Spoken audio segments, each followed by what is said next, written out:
Hey guys, and welcome to another episode of Surviving Out of Spite. My name is Smith Sauer, and I'm your host. In today's episode, I got to chat with the co-founders of Married to Health. We talk about the importance of integrative nutrition and the gut-immune connection. We focus on the need for a holistic approach to health, the concept of gut debt, and the importance of finding the right care team to support individuals with digestive issues like gastroparesis. We got to hear about their insights on how to heal one's relationship with food and the role of the gut microbiome in our overall health. This is not one you will want to miss. Stay tuned. Well, thank you both for being here with me today. I'm really excited to dive into this conversation. If you want to share with our audience a little bit more about who you are and what Married to Health is, I'm sure they'd be really happy to hear it. Yes, thanks so much for having us. We're so excited for this chat. We are Dahlia and James Marin. We are the co-founders of Married to Health, and Married to Health is a practice of integrative registered dietitians. I'm an integrative registered dietitian, certified gastrointestinal nutritionist. Yeah, and I'm James Marin. I'm an integrated registered dietitian as well, environmental nutritionist, and the other co-founder of Married to Health. Yeah. Yeah. And you guys have had so much information on the gut immune connection. And that was really something that I was excited to talk to you guys about because it's not always approached in your traditional gastroparesis care. I think, as you guys can probably attest to, that the nutrition aspect of different foods to eat is sometimes left up to the patient of trial and error. And then we need to reach out to all these different places trying to get that help. So I know we had discussed chatting a little bit more about that today. So do you mind sharing with the audience a little more like what that connection is and how both of you in your practice with what you do as dietitians could help somebody with gastroparesis? Yes. I mean, I think this is such a good place to start because I often have patients who are dealing with dysautonomia or dealing with connective tissue disorders, and they simultaneously are also dealing with things like bacterial overabundance or microbial overgrowth. And so the recommendations for gastroparesis and SIBO contradict one another because a lot of Yep. the times for gastroparesis, it's eat small meals frequently every couple hours. And for SIBO, it's don't do that. Eat, more robust meals every 3 to 4 hours and allow an appropriate time restricted feeding between each meal. And Mhm. so it's really finding that happy middle ground between the two of those to just one, achieve symptom relief, but two, really get to the most alleviation of as much as we can as possible. And, one thing that can be helpful if somebody does have both of those conditions is what I like to call pre-digesting food. And Mm. so I'll say, if you have gastroparesis, if you have SIBO, if you have any type of GI issue, connective tissue disorder, your gut needs a little bit of help. So let's help it as much as possible before we're expecting it to digest, absorb, tolerate, and incorporate and assimilate all these different nutrients. So if we can kind of pre-digest things externally, it really helps decrease the workload that the gut will have to Mm. handle. So that can include things like using frozen as much as possible. And this can be pretty much everything. I will recommend to my patients, hey, let's either not buy fresh and just buy frozen produce or grains or proteins, or buy them fresh and then freeze them. So that way Mhm. the ice is kind of pre-digesting for us. Because, we've all thawed produce, whether it's purposefully or accidentally, and have seen that Mhm. it looks kind of sad and limp. And that's because the ice kind of breaks apart that cellulose fiber. So it's That's so pre-digesting it interesting. for you. Yeah. So even if it's going to go into a smoothie or a blended soup, have it frozen before and then still cook it, still blend it, because then you're kind of just doubling up on that pre-digestion and you're going to have better results from that. So really focusing on those kind of low-hanging fruits can be so important. A couple other low-hanging fruits as well is just to make sure you chew your food very well. Yes. So many of us don't, and I say us because I catch myself not doing it where I'm like, "Oh, I I." yell at my husband all the time for that. I'm like, "Did you even chew?" Right? Where it's like you look down and you're like, "Where's your food? What Yep. happened? We just started eating."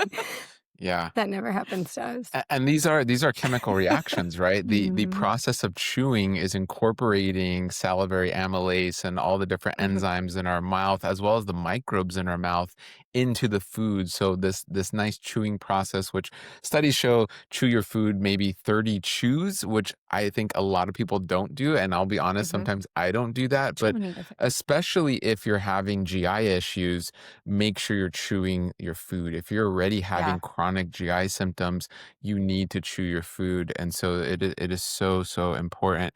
And when you are doing that, again, you are incorporating those enzymes. You're activating a lot of those chemicals in the food to then start break down those enzymes and that bacteria, archaea, fungi. You know, everything we're incorporating is going to then be swallowed and carried down into the stomach and continue to Mhm. digest as it moves along. So it's not just this one time thing, keep it in your mouth. No, it's gonna keep going as that food is being broken down and digested. So yeah. And this is Mhm, where I have to say, you know, there is a lot of, I think, education out there where it's like raw foods having enzymes, and that's where the Mhm. living proteins and enzymes are in raw foods.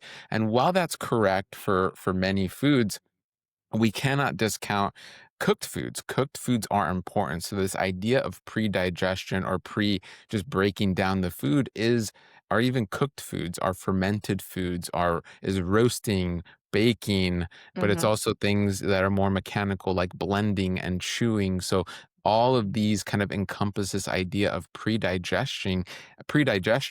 It's basically less work for your stomach. If you're having this gastroparesis, and not chewing your food, you're relying on your stomach muscles to try to chew that food and go, oh my gosh, these are huge chunks of food. I'm going to have to work even harder and Yeah. move even faster when it's already struggling. So you don't want to do that. It's so important. Yeah. Yeah, it's so interesting. Like I love having these conversations because this is where a lot of my interest lies just personally trying to figure out what works. How did this work yesterday if I'm eating the exact same thing the following day? What maybe made it not work better or maybe what did make it work better? mhm. Sometimes there's no answer to that question. Like sometimes you just can't figure it out.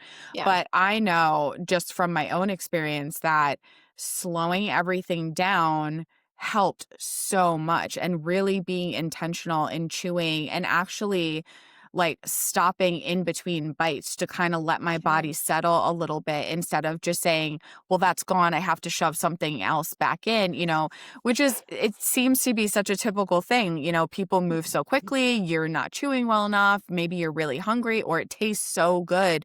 It's so hard to slow down. And these little things, like you said so well, like this is low hanging fruit, but I can almost guarantee most of us who got a gastroparesis diagnosis were Mhm. not actually taught these things. They were something we had to learn just out of trial and error ourselves and not really realizing what we were learning or going to dietitians like yourselves or, talking to your doctor and saying, no, this isn't working. I need more information because it's such an easy thing to do to Mhm. start after a diagnosis. And it's not something that is just taught just to No, chew and your food. I feel like we're taught the opposite, right? Our daughter Yeah. would tell us before at school when she was, in a just typical school that, Mom, we have 8 to 10 minutes to eat our food. So we're almost Yeah. trained to do the opposite of like swallow as much as you Yeah. can. So that way you can keep going and do Scarf whatever it all you want and down. go to recess too. Mhm. So a lot of us are not really taught this. It seems like such a simple thing. And as I'm talking to it with my patients, I can tell they're kinda like, "Really? I made an appointment with you and you're telling me to chew my food?" But who else has said that before? I really don't think a lot of people have been taught that, and then Yeah. really taught the science behind it as well, because yes, like James mentioned, it's chemical and it's mechanical breakdown of your food, but Mhm. also we don't realize even just that time that we're taking enables us to engage more of our senses into the meal because Yeah. 20% of our digestion, whether we're pre-digesting or not, but 20% of our digestion happens in what's called the cephalic phase. It's when any of our senses are engaged with food. So whether Mhm. we're seeing it, smelling it, hearing it, touching it, tasting it, we are going to upregulate the production of stomach acid, of bile acid, of Yeah. saliva. That's why when we are around food, we start salivating. It's not only because we're hungry, it's because our brain is processing those sensory inputs and telling us, okay, gear up, ramp up. We need to start the digestion process. And so, again, it's lost on a lot of us where we're like, okay, I got to stop that thing and just shove food in my mouth and I have 6 minutes to eat. So it really is taking that step back and assessing that. Am I giving myself that chance to, one, not only just stop that go, go, go and that activated, hypervigilant parasympathetic state that most of us are in a majority of All the the time. day, all the time, right? Yeah. There's a reason why we call the sympathetic state rest and digest, feed and Mhm. breathe. It primes us for that. So it's, did I give my body even a chance to snap out of that hypervigilant, activated sympathetic phase Yeah. so that I can get into the parasympathetic? Did I take a few breaths? Did I take a second? And then, yeah, am I just engaging with the food, or am I, prepping food while I'm on my phone answering emails or watching something? Am I giving that proper chance Yeah. for my stomach to kind of know, okay, wait, food's going to start coming down. Whether I am dealing with gastroparesis or not, I need to know what I'm getting into, and then I need as much help as possible. So just going for these basic things can be a game changer for people. And then Yeah. just to mention some other basics, which is just eating like family meal time. If it's with your family, like having that slow down time, cooking, this is all part of the cephalic phase as well, Mm. like setting the table. If you can cook, or whether it's all meals in the day, great. If it's one meal, if it's just a snack, wherever you're starting, it's worth it because this is that cephalic phase, chopping, prepping, getting the food, you're ramping things up and you're giving your body time to ramp things up. Then when you're sitting, I know Deli likes to say, our main tagline to encompass what we do is heal with each meal, but there's also the element of feel with each meal, right? Who are Mm. you with? Who are you looking at? Studies show your senses are heightened as you're eating. Your happy chemicals, you're more happy and satisfied as you're Mm. eating. Or stressed. And you, or it can be stressful, and Yeah. this is where we like to say, so this is what we get into. I mean, there's so many angles with this with our patients, but we also say sometimes it's not just what you're eating, it's who you're eating with. If you're sitting down Interesting. to eat with someone in your family, in a relationship, and they make you stressed, or at work, right, in the break room around work, or like Dahlia is saying, you're eating while answering emails or driving, you're eating in this stressed environment. Who are you eating with that is preventing a lot of these things from happening? And then you're going, man, I had a really bad day, my symptoms were even worse today. And then you're going, oh, it was that broccoli, oh, it was the spinach, or it was it, well, it could also be your environment, who you're with, and these outside mechanisms as well that I think are huge for sure. So Yeah. yeah, all of that is important. It's so interesting. And, you know, kind of Dahlia, you said it earlier when someone comes to you and they're like, I made this whole appointment for you and you're just telling me to chew better, right? But the more I eat, like, I know a lot of these things that you're telling me, and yet I'm sitting here like, oh, I should probably rethink about how I do some of these things because it's so true that in that moment, like even today, I was in a rush, rush, rush all day with work and doing different things. And I'm like, I need to make time to eat. And there have been plenty of times where I just grab something that I know is in my safe food category. I can eat it quickly, I can eat it on the run. And I'm like, why did my safe food just give me a stomach ache? And you basically just answered that question. And, a lot of times we get so this relationship around food because that's very stressful Mhm. because food is something that's not supposed to cause you pain. It's supposed to be enjoyable, all of those things that you were saying.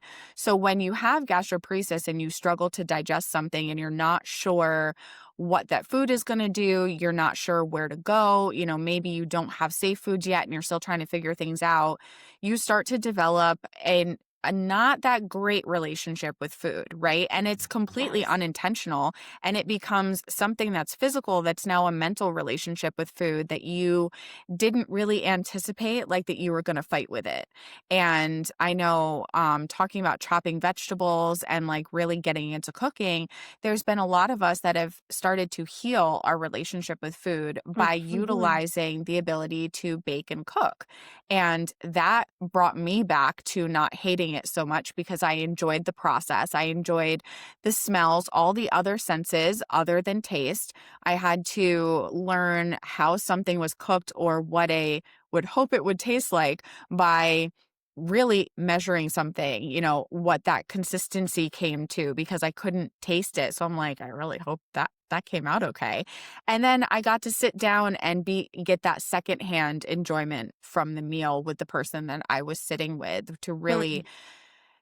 kind of go back to focusing on food in a positive way that I think has helped me feel more comfortable trying new things or trying a new recipe, and not being as afraid of food. I still have my limits and there's still foods that I won't touch, but I definitely have a better relationship with food because we focus on a lot of the things that you mentioned and focusing in on those senses. And if somebody doesn't bring that up to you, if someone doesn't have that conversation with you, I think the very turbulent relationship with food will always Mhm. exist because Yes. there's a whole chunk of that mental game and that mental aspect of really what is this food going to do to me? You're going into that relationship Mhm. pre-stressed. Yes. So no one does well when we're pre-stressed. It already hurts. And if Mhm. you have other autoimmune issues, inflammation, other, regulatory issues, that's just going to slow everything down a little, more just from my lived experience. That's how it is. But in your experience Mhm. helping people, you see that day to day with patients like that. 100%. We know that science confirms this.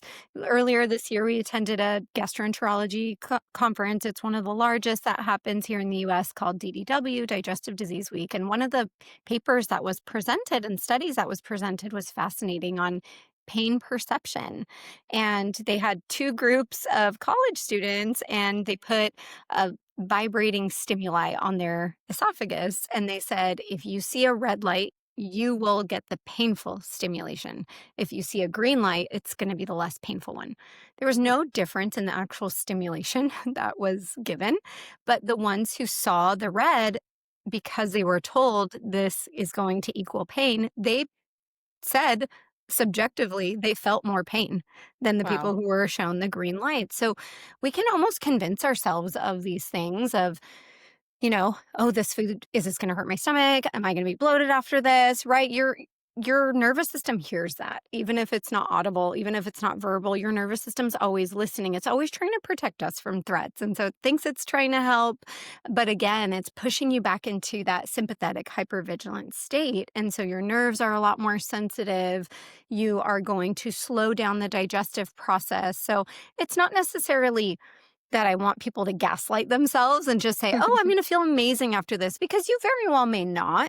But it is important to ask yourself, what am I convincing myself of this meal before I'm even eating it? Am I giving myself a Hmm. chance? It's kind of like with kids, right? I used to work for a pediatrician, so I worked with kids, and it was always really interesting to teach parents about the psychology of eating, of how it takes 20 to 25 times for a child to truly decide if they enjoy something and they want to eat it or they do not. But we can change that for them when we're Hmm. telling them things like, oh, no, you didn't like that last time. So we keep telling them these things, and then they're going to think, oh, well, I don't like broccoli. My mom kept saying Yeah. it. I tried it that one time. It kind of smelled weird. I didn't even really eat it, but like, I don't like the way it looks. And my mom said I don't like it. So I don't like it. Right. So Hmm. that child is now convinced they do not like, broccoli, for example. And it's the same with us. We're telling ourselves, oh, that hurt my stomach last time without really taking in the totality of it. Was I stressed? Did I pre-digest? Do I have something like gastroparesis or something existing going on? Yeah. What were the messages I was sending to my nervous system when I approached that food? And, I wish more providers really understood this psychology of eating because so many are well meaning and they'll put somebody on an elimination diet, but really without getting into these little minutia and these nitty gritty, it does often ruin people's relationships with food because they're like, well, Yeah. I thought I'd feel better if I just eliminated all those things. And here Mhm. I am eliminating the things that I used to enjoy with food. I'm not even eating foods that taste good to me or that I'm Mhm. really enjoying. And now I'm spending hours and hours in the kitchen and my stomach still hurts. And really, a lot of the times it comes down to it's you're fearing the food. You do have that Yeah. fearful relationship with it. And that's why what our message is really you can incorporate and tolerate and eat more foods. A lot of what we do in our practice is really overriding a lot of this food fear, really saying, the key to a long term and sustainable, whether it's symptom elimination or actually overcoming a lot of the chronic diseases, whether it's gastroparesis, SIBO, IMO, and the list goes on and on with all the acronyms, but really overcoming these things is it is really aligned with the food. It's not running away from the food. It is Yeah. moving, head on into the food, but in the right and strategic way. It's we're definitely of the mindset, not just guessing, going in blind and being like, well, let's try this without doing a thorough assessment, understanding. But it's again properly doing it with an individualized approach. That's where we've really come up with this integrative functional MNT. So that's like an integrative functional medical nutrition therapy. That's what we do as registered dietitians. And we are definitely very gut centric with that, as a majority of our patients are complicated GI patients. And so, with that, we're going into it going, no, no, no, food is the key here, especially plant foods that we're seeing on social media. So many run away from. Oh, it's the broccoli, it's the onions, it's the garlic, it's the fiber.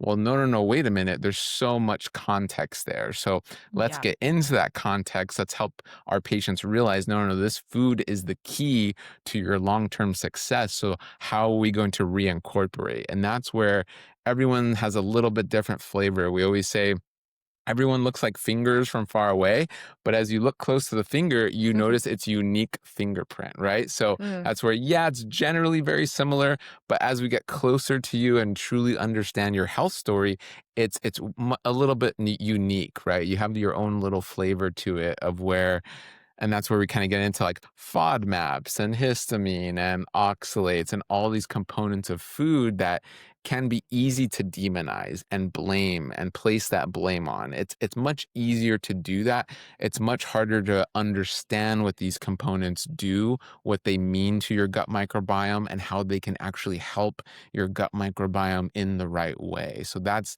definitely the side we lean closer to, is let's go that route. That's going to give you the most success sustainably and long term than just trying to run away, for sure.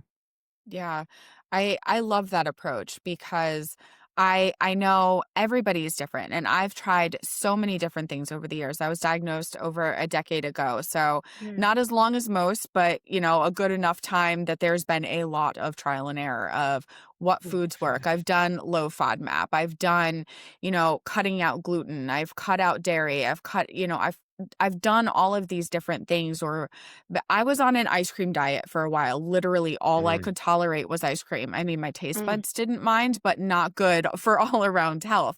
I was so sick and I didn't have the knowledge. I didn't really have a good team at the time Yeah. where somebody could maybe take an outside approach. There was a lot of me going on the internet, Googling something like, what do I eat? What do I do? And it was just Mhm. trying all these different things. I got lucky with procedures and medications to get me where I am, but I also have done a lot of digging into a lot of what you're talking about with different foods. And back years ago, I'm like, "Oh, that's silly. I don't wanna do that. Like, I'll just take medication or I'll just do these things because that's what the doctor said." And now what those medications can do and what your doctor says isn't right or wrong. It's individualized to Mhm. that person's specific situation. But I think a lot of what you're saying is not always heard as easily because it's food is the enemy in this situation, right? As Yeah. we've said, the food and the digestion and all of those things, it's like, no, I can't eat that. And I know there are some foods I still will not try. I will not touch them. I don't want to smell them. I don't want to see Mm, them. I am terrified of them. I know that they don't work for me.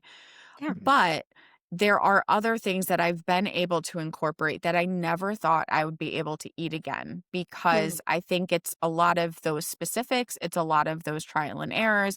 Maybe it's a specific brand, a specific ingredient that you mentioned histamines and FODMAPs earlier. Some people are very intolerant to certain things. How do you figure that out? You have to do the research and talk to people who are experts like you guys, who can help you make those proper steps without sacrificing nutrients and hurting yourself even more because you're just trying to figure something out. and I think people often don't realize we are now in such a unique and fortunate time where 10, 15 years ago, when I was working with people on a low FODMAP diet, we didn't have digestive enzymes that we knew of that were Yeah. easily accessible that could help one tolerate FODMAPs a little bit better and help to hydrolyze and break them down and assimilate them. Same with histamines. We have enzymes on the market now. So it's not always that somebody needs to persist and remain on a low histamine or low FODMAP diet for prolonged periods of time. Sometimes it's, okay, let's just give ourselves a little bit of a break, let the dust settle and the smoke Hmm. clear, and then we can slowly start to reincorporate them. Sometimes you need a little bit of an aid, and that's okay. But, the analogy that I like to give my patients is it's almost like you broke your leg and then you're like, I'm just not going to ever use my leg again. It's fine. I have another one. I have my arms. I'm just not going to use it. Well, we have casts and PT and crutches, and we have all these different resources available to us, and it's important to know what your options are. At the end of the day, your choices are your choices. You can do that if you want to, and if you want to avoid using your leg forever, you can. But I think it's so important for people to realize you don't have to persist and live on these diets all the time, because there are additional resources that can help. So Yeah. it's just so important to talk about these things, because, I think people who have good intentions will say, oh, my neighbor, my aunt, my whoever told me they've been on a low FODMAP diet for 5 years and it really helped them. And it's okay, great. It might be helping their symptoms, but it might not be a long term solution. Yeah. And then to kind of back up, what we try to do is break this down where we've identified for our patients when we're explaining this 4 M's. So there's the 4 M's: microbes, membranes, right? Movement and mind. And so this idea of microbes, membranes, when I say movement, it's motility, and then mind is this gut-brain connection. Those 4 M's are typically where we focus on our patients, whether it's all four or whether we Hmm. even identify some patients who it's like, oh man, this M is really big for you, like your microbes, right? Like you got food poisoning, right? That post-infectious gastroenteritis that just was the tipping point, and it set you on a spiral that you've been kind of like your car spinning out of control, and you just been spinning for years, right? And you try Hmm. to adjust, and now you're spinning the other way. And so these 4 M's are really, really important. And in those 4 M's is where we can dive deeper and go a little deeper and identify, yeah, is it all four? Is it one or the other? And this is where we go and we give that context to be like, yeah, okay, a low histamine diet may be important now, but the goal is going to be like, we're going to increase your histamines. And the scary part, I will admit, is actually reintroducing the foods is key to helping you with those 4 M's. It's Hmm. key to bringing in those microbes that will then help you, let's say, for example, break down histamine or support an environment that creates DAO, right? A beautiful enzyme, or helps with your brush border enzymes. So you're breaking down foods more. There's also mucolytic bacteria and microbes that live in this mucosal layer. So getting into the membrane M, is your membrane degraded, right? Have you been on, we see patients, have you been on a keto diet extremely long term? Have you kind of gone more carnivore Hmm. and not realizing those microbes who like to eat fiber, when there's really no fiber, they start to eat your mucosal linings in your gut. And Oh, those that's mucosal interesting. yeah, so those mucosal linings then become fractured, and we call that gut hyperpermeability. It's known more online as leaky gut. And so leaky Okay. gut then opens this huge rabbit hole into the gut immune connection, right? Where you're getting leakiness in your gut, which really your gut is the doorway into your immune system. So now you're getting Yeah. this overactivation in your immune system. And you see just as the years or, as the months, years, decades go by, it's just more and more fractured, more and more complicated. And it's really began with some of these very early on symptoms, but now you start to move into autoimmune, you start to move into chronic inflammation, you even start to move into cancerous polyps, and the list goes on and on. And you, unfortunately, we see those patients who have been like, I've been dealing with this for 40 years and I'm in a really bad place. I'm only eating like 3 or 4 safe foods. Please help Yeah. me. And that's where we want to avoid that. All right. But even with that, you can get out of that, what seems like a giant hole that we can dig ourselves into. And you kind of look up and like, uh-oh, I'm in this giant hole. You can Mhm. still get out of that. So there's definitely hope for sure.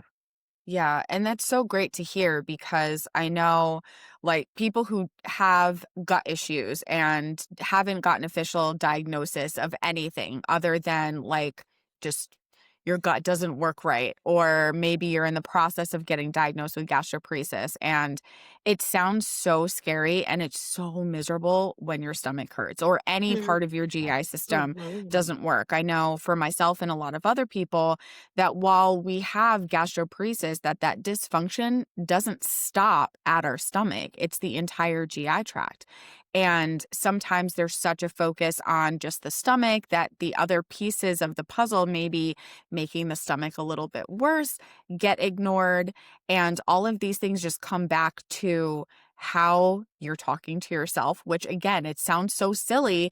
And it does sound like, you're being told to gaslight yourself into something. But now, where I'm at, over a decade into dealing with this, I'm like, if I had approached this so differently years ago, what possibly could have been avoided? Would I Mm, have gone down and needed all the same therapies and procedures and surgeries? Very possibly.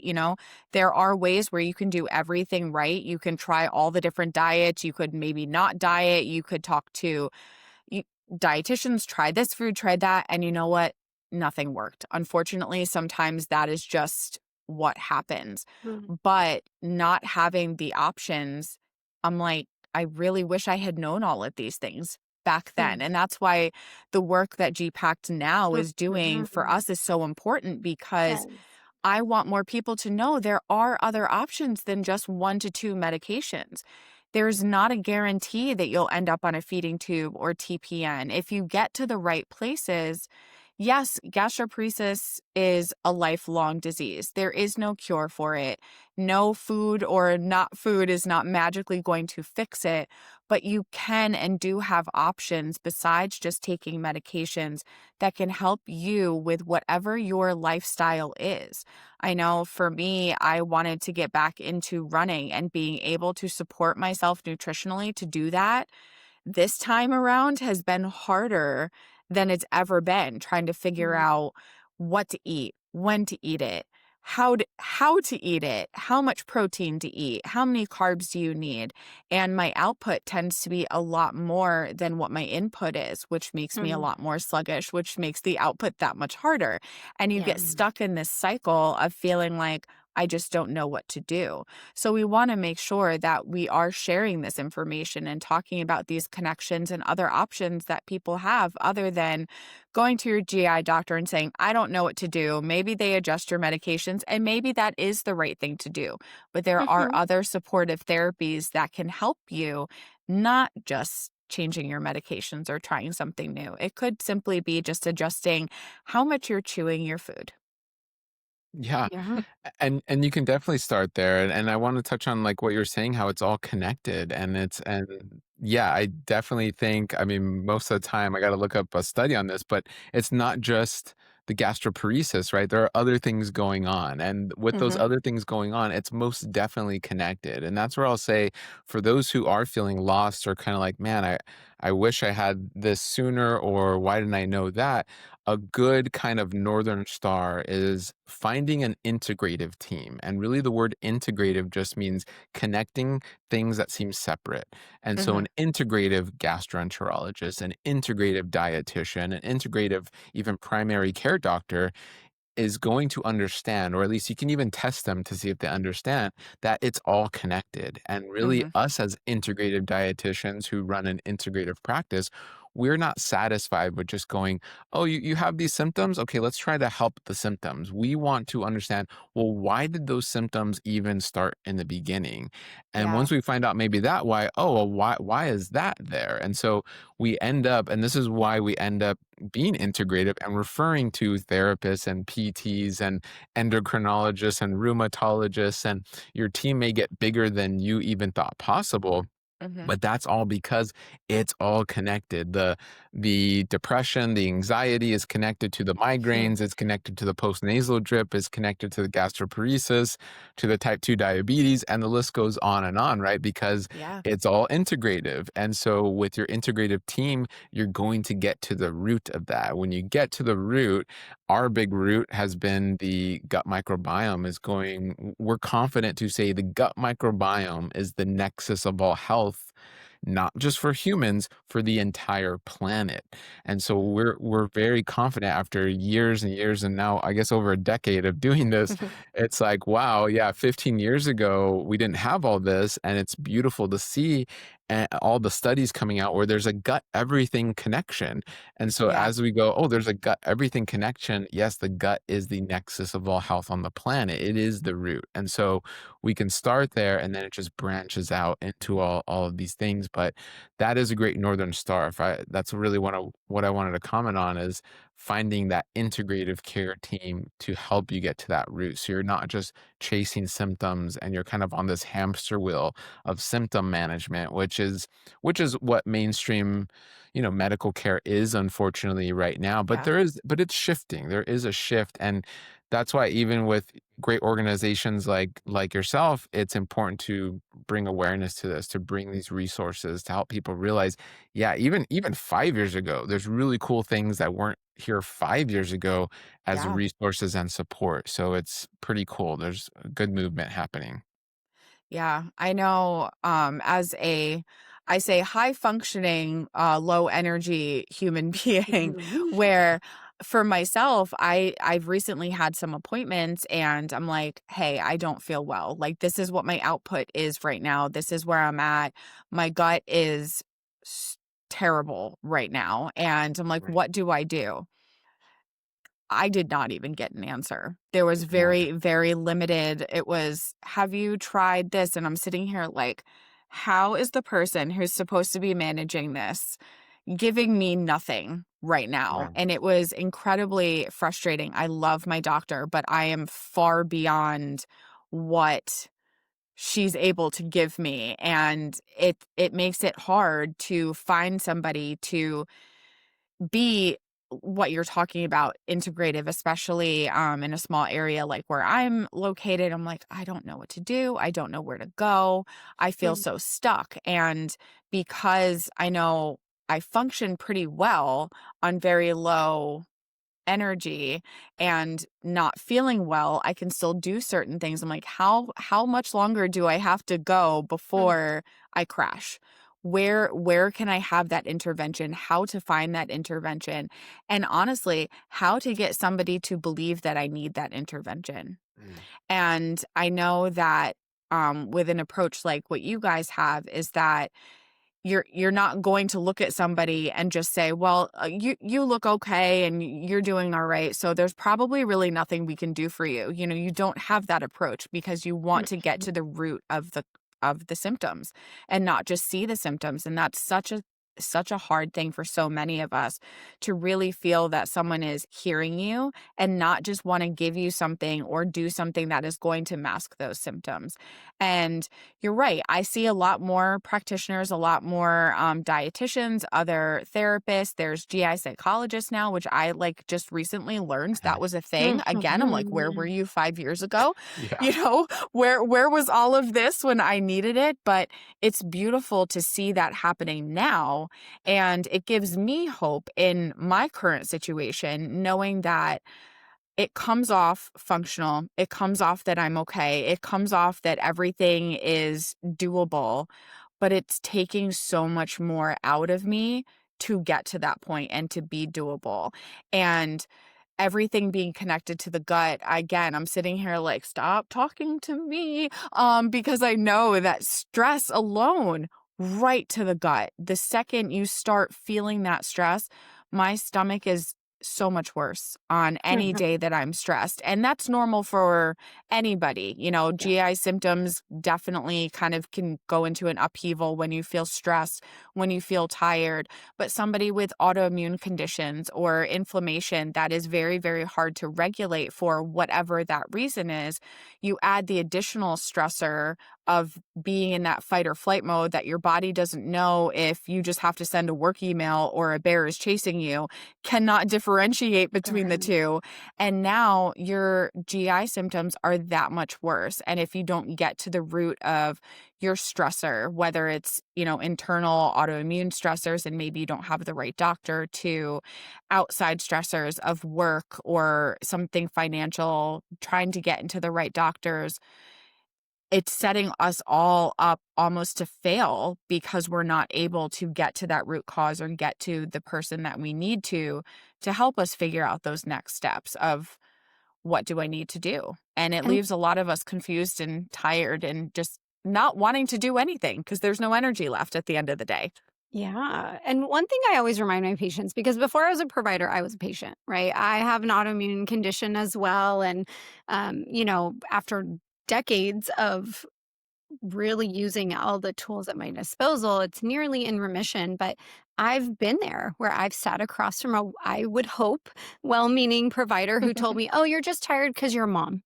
And I was like, no, no, this isn't like usual tired. This is I'm walking through mud. I yawn at work, or, Mhm. I'm not functioning. This is not just I'm fatigued because I'm a mom. And she was like, Yeah. yeah, I'm a mom too. I'm tired. And I was like, girl.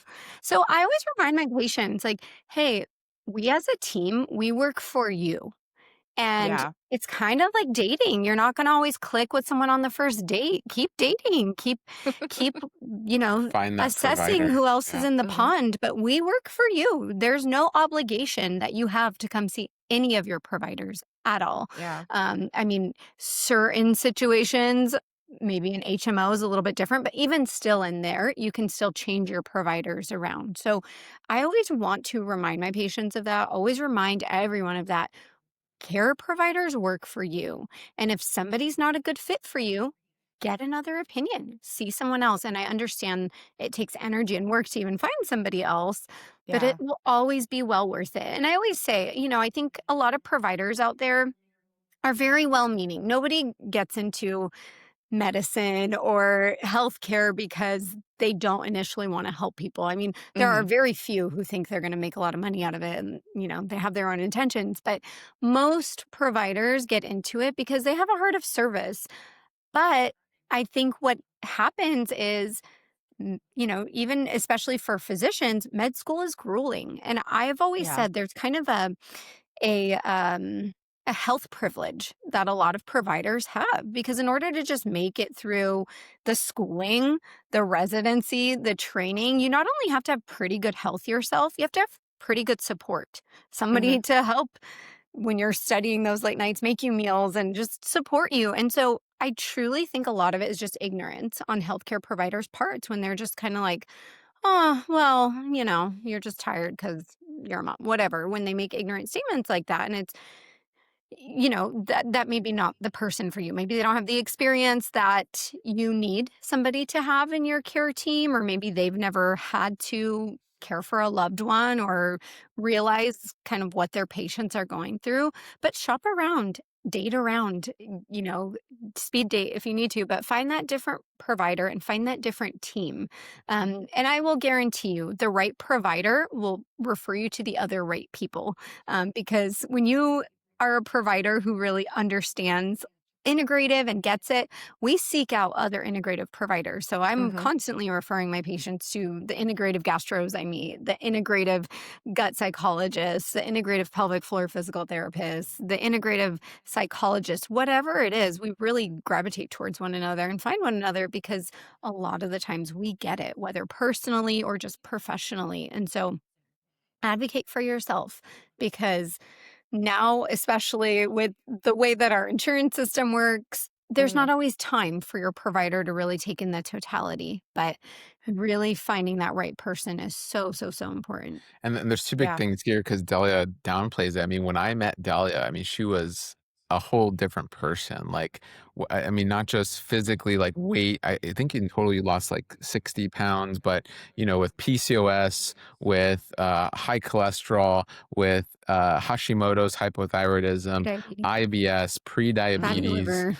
I mean, and we joke around when we're dating. It was like we'd go out on a date, she'd eat food, and after every meal, she was like, my stomach hurts." And she didn't even Wow. realize it. I was like, "Do you realize your stomach is always hurting?" And she was like, "Oh," and that we were both kind of on our health journeys already, but it was like this, "Oh, I think I have something going on with my stomach." It was just it Yeah. became this normal thing. And it reminded me of that kind of what you're saying of like, this is how I operate, right? Or I Hmm. have this is just my life. I have I just stomach have stomach aches. aches. I don't Yep. feel like 100%, and I'm just gonna keep on going. And it's like to see her now is completely different, right? And so Yeah. that's one point. And then it's really important to understand also the idea of this like health privilege. And we like to give like a debt analogy, right? Like, Mm. so we go into with our patients, and this is something we more speak on, like we speak on this like across the nation where we give our little talks, but it's this idea of gut debt. And so just like we can have families where we come from a family of a lot of wealth, maybe you have a trust fund, and you, even if you develop debt, you're like, well, my trust fund will bail me out. So I have this cushion.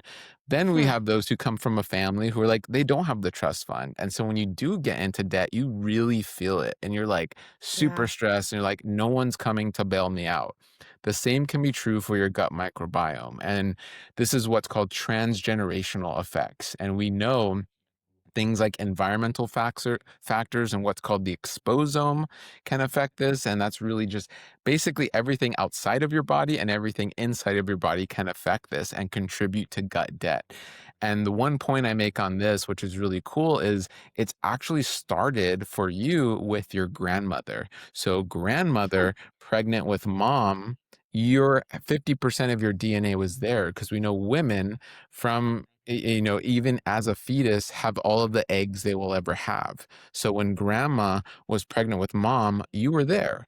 And this is true for all of us, and especially females. All of mom's eggs are there. You were one of those eggs. So whatever grandma was doing, if grandma was smoking or drinking, or hopefully not, but grandma was exposed to Roundup, lived in a Mm. rural area where they're spraying pesticides, lived by a train track where she's breathing in diesel fuel, eating poorly, it's affecting 50% of your DNA, which is a transgenerational effect. You weren't even part of that generation, yet you are affected. So So this all interesting. goes into this gut debt where you have the people who are like, I eat everything healthy, I do everything healthy, and I still have IBS or I have gastroparesis. My friend eats Doritos and Taco Bell and she has nothing wrong, right? She's able to pull from her trust fund, her health trust fund, where others are not, right? And it could be even worse. You were born into a family of debt. And so Hmm. and so but the thing here, the really, really important thing is so many online are like, "Hey, you have gut debt, we're gonna help you." All you're going to do is rip up those notices, change your address, change your phone number, change your email. There you go. The signals are cut off. And so this is an elimination diet. This is lots of supplements or medications that just drown out the signals. Mhm. Eliminate, eliminate, run away, run away. There you go. Your carnivore, your keto. And I'll point to those because really those are just extreme elimination diets at the end of the Yeah. day. And so you're on this extreme elimination diet. You've cut off all the signals. You've changed your address number, right? There you go. Your symptoms are gone. But what happens 6 months, 12 months, 2 years, 10 years down the road is, oh my gosh, cellularly and other areas, I'm not feeling good. And the analogy for this is I need to buy a car, even though you changed all your address and whatever, your credit is still poor. You still have that debt is still there, right? So what Mhm. we're saying is face the gut debt head on. Don't run away from it. It's gonna be there. And it's if you run away, it's gonna get worse. You gotta face it head on. Analyze it. We're big fans of test, not guess. So Mhm. we're very conservative with testing because out there you'll meet a functional provider that can be different from an integrative provider, and they're Mhm. gonna sell you an 8 grand package on all the testing and supplements, and you have to pay it all up front. That's not what we're saying. We're saying, let's get to know you. Let's spend time with your health story and let's identify, oh, these are big areas that maybe you didn't know about it would be really, really pertinent to test. And then Mhm. we know what kind of dysbiosis we're dealing with. We know what kind of autonomic or central nervous system issue you're having, and then that'll be like, oh wow, if we go down this route, this specific fingerprint, we're going to get more bang for the buck, and you're going to feel a lot better a lot quicker while we're adding more foods back on, so that is going to be worth it. So And that's really what yeah. brings us back to having a robust care team because so Right. Mhm. frequently, whether it's my patients or my colleagues, they're like, "Oh, dietitians don't need to know about those tests. That's out of your scope. That's for a physician to order." Yes, but we spend a lot of time with our patients. We do Yeah. medical nutrition therapy. So just like any type of therapy, we spend a lot of time with our patients. Our average visits are anywhere from 60 to 120 minutes. So we're spending 1 to 2 hours Wow. at a time with a patient. And so if I didn't know about all those different tests that are out there, even if I can't order them myself, I can still be informed to say, "Hey, you're telling me that your stool is constantly yellow and floating and it looks oily and it smells really malodorous. It sounds like maybe you're having bile acid issues. So let's ask your care team to order an abdominal ultrasound so we can see what's going on in your liver gallbladder. Let's order a HIDA scan." We need to also know these things so we can help advocate for our patients. So, whether it is a dietitian who can order testing for you or your therapist who knows about different things, it's important to have these conversations with your whole care team because you never know who's going to bring up what. I had a patient who's had GI issues for decades, and she was like, nothing is helping. I've seen so many practitioners. She had some labs that she had done. We found out she had antibodies. She had antiparietal cell antibodies. And so she was having gastroparesis like symptoms because of it. And she Wow. was not absorbing B12. She needed B12 injections. And so after weekly B12 injections, and then she was put on a low dose SSRI. That took care of her decades of GI symptoms that gave her Wow. bathroom anxiety and food fear and just so many different issues. And it was like, we just needed to order the right tests because nobody had Yeah. thought to look into that. They were kind of like, well, you have diarrhea, just take Imodium. It's fine. Just that's all you're going to do. Yeah. And when you're nauseous, just take Zofran and Yep. we're just going to, again, rip up all these notices and mask all these symptoms when there was something truly at the root of it. So talk to your Yeah. providers, talk to your different members of your care team because they might bring up something that no one else has thought of or maybe nobody else knew you were experiencing. Yeah, I've worked with different dietitians currently. I work with 2 different dietitians, and I every time I have a test, I'm like, "Do you wanna see this? Like, do you wanna know what's going on?" Absolutely, and I Mhm. can completely 100% agree with what you're saying because I know that they're like, "Maybe they wanna check this hormone panel, or maybe we wanna look down this road and talk to your doctor about this next time." Guess who was right in that situation? It was the dietitian. Right. So, it really I feel like I have more holistic care when I'm talking to somebody who understands what you guys are talking about. With the dietitians want to know what my stress level is like. I had an appointment a few months ago where the doctor was like, "How's your fatigue?" And I was like, "You know what? I'm going to be honest today." And I said, "It's horrible." Much like Dahlia, what you were talking about of like feeling just it's an extra layer of what feels like more gravity just pulling Mm. you down. You're so much heavier. You're so tired. I'm explaining this, and he's like, okay, and then moved on. It was never talked about, Okay. never acknowledged. I was like, Mm, in the moment, I chose to be a little bit vulnerable and honest, and instead of just saying, "It's fine. I'm a little tired, but I can deal with it." I was like, "No, this is getting to be too much. Let me talk about it." And it was just completely, like, brushed off, and I was like, mhm, okay, but not when I've talked to my other providers and somebody who really looks at it as like, okay, I know I'm here to talk to you about food. Or my one dietitian, she focuses more on diabetes and like carb ratios and that aspect mhm, of um my food and gastroparesis, kind of how to mesh those two things together. But there's so much more that goes into the relationship with her and with the food and approaching it than I mhm, get anywhere else. So it really is true. And I wish that everybody was able to do what you guys are offering and to really have those conversations with people, because mhm, it's just so, so incredibly important to really get that holistic care. And mhm. when people think holistic care, sometimes they're like, "Oh, that's not real care." It's That's like, woo-woo. "No, we want to," which, sometimes the woo-woo does work. I think we forget about that piece of Mhm, things too. But totally. it's treating all of you, Mhm, not just this random, like, "Hey, did you try magic beans?" Or "Have you tried sleeping more?" Or "Have you tried this mhm, specific yoga pose to make it better?" Like, people think that that's what we're talking about, and that's might be part of it. Magic mhm, beans would be nice, but, that might be part of the situation, but it's not all of it. And I think that mhm. that type of care, I just wish everybody was able to get that. And Yes. to ask with that, with you guys and your practice, Mhm. how are you accepting patients? Are you treating everybody virtually, in person? Just for anybody listening, I will make sure to share information to your practice and your website. But if someone's interested in working with you, what would that look like?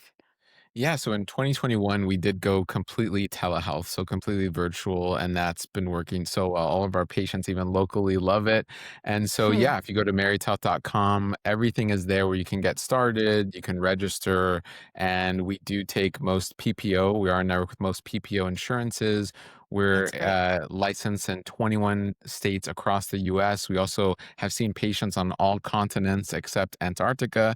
So we work You're with a waiting for that global. one. I'm waiting for Antarctica. Some researcher is gonna be like, "Oh, I got my gut has been hurting. Let me find Mary Tyler," So, yeah, and so, yeah, we've just loved that, where it's accessible, where we can see you, and we have so many of those, whether it's in England or Australia or even just here in the US, where it's like, no provider around me gets it. Thankfully, Mhm. with technology, I can touch base and work with a provider who gets it and can help me get to the root, and you're actually seeing sustainable progress. So, yeah, it's all your fingertips, and our portal's really integrative in and of itself. Our systems are integrated where you can message and make an appointment. It's all at your fingertips. So, And yeah. all that can That's be great. found at marriedtohealth.com. We're across Yeah. all social platforms at Married to Health. We have a lot of free resources on our website as well. Mhm. We have different ways that people can work with us and reach us and just, yeah, include us in their team because when it comes down to it, we can't be someone's whole team. Usually one provider, one physician can't be someone's whole team. So it's just important to know like we're all here to collaborate together, contribute what we can, and really help everyone do their best to heal with each meal. Yeah. Well, thank you both so much. I know I was so great that we were able to connect, and I've learned a lot from you guys, and I can attest to your free resources. They are fantastic. So I will make sure to Thank include all you. of that in the caption for anybody who wants to reach out. But thank you again so much. This has been so Thank informative, you. and I'm just really excited to share all of this holistic, integrative medicine with our audience. Great. Thank you Thank so you. much. Well, we look forward to Thanks. continuing to support one another.